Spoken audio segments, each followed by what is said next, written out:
So, ayan po, magandang araw po sa lahat. Ayan, for today's video, for today's vlog, gusto ko lang pong pasalamatan po si Tatay EPL.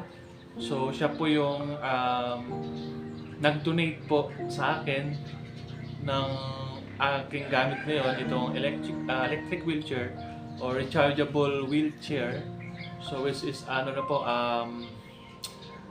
last year.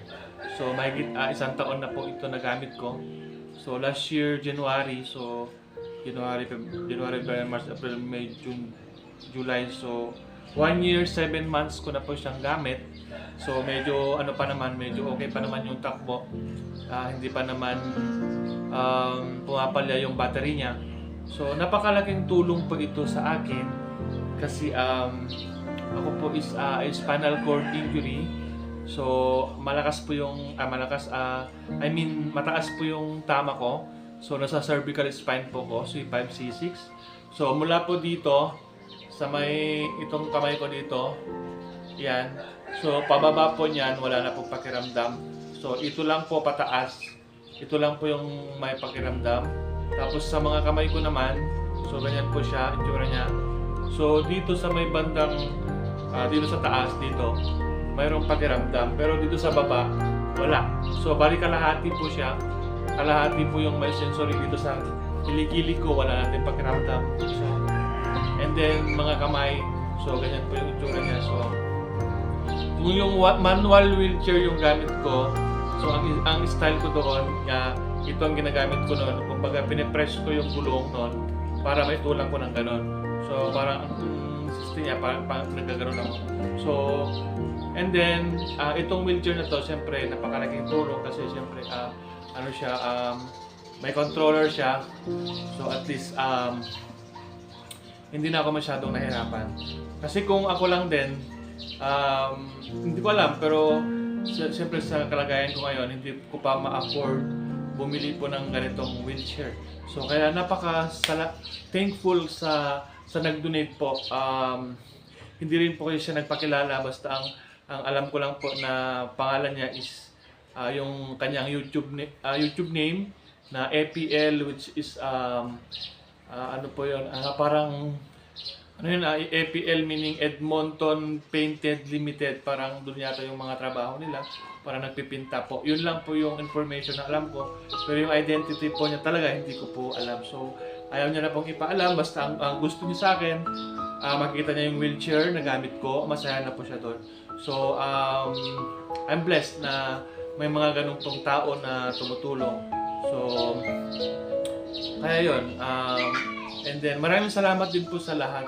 So nag-start po ulit ako ngayon mag-vlog kasi nung mga nakaraang months talaga hindi ko kayang mag-vlog, magsalita ng matagal kasi yung init, sobra, nainitan ako, halos nasayigaan na ako na talagang nagka-suffer sa init, hinang-hina talaga ako.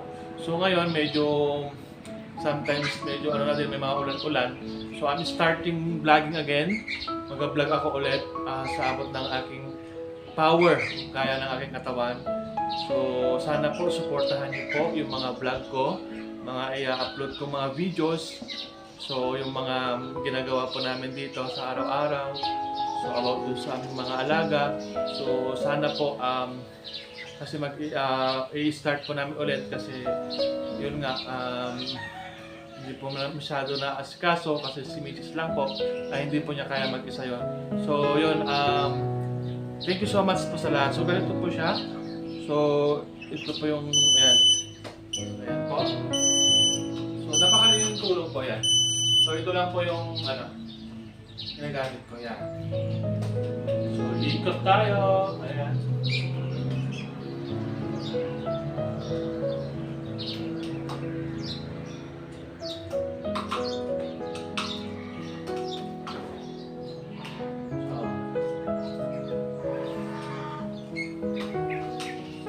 So ganun po, kaya napakalaking tulong.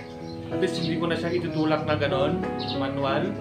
Then sana po magtagal siya, hindi siya masira agad para magamit ko din. Hindi ako masyadong mahirapan. Yan. Parang kaya ngayon, brown out po ngayon. Yan, dalawa windshield ko sa likod. Yung isa, yan yung di kuryente, tapos yung puti. Yun yung rechargeable. Yun yung ginagamit ko ngayon. Buti may charge pa. Pero pag malubat yan, wala naman pong araw ngayon. So yun. Kaya, I'm thankful. Then maraming salamat po sa support ninyo lahat. Shout out sa ating mga silent viewers, sa ating mga OFW na sumusupport po sa aking mga videos. Shout out po sa inyo.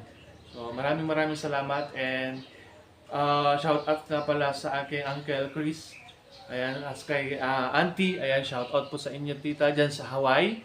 Ayan, sa mag-iingat po kayong lahat. Hanggang dito muna sa ang aking vlog for today's video. Ayan. Thank you.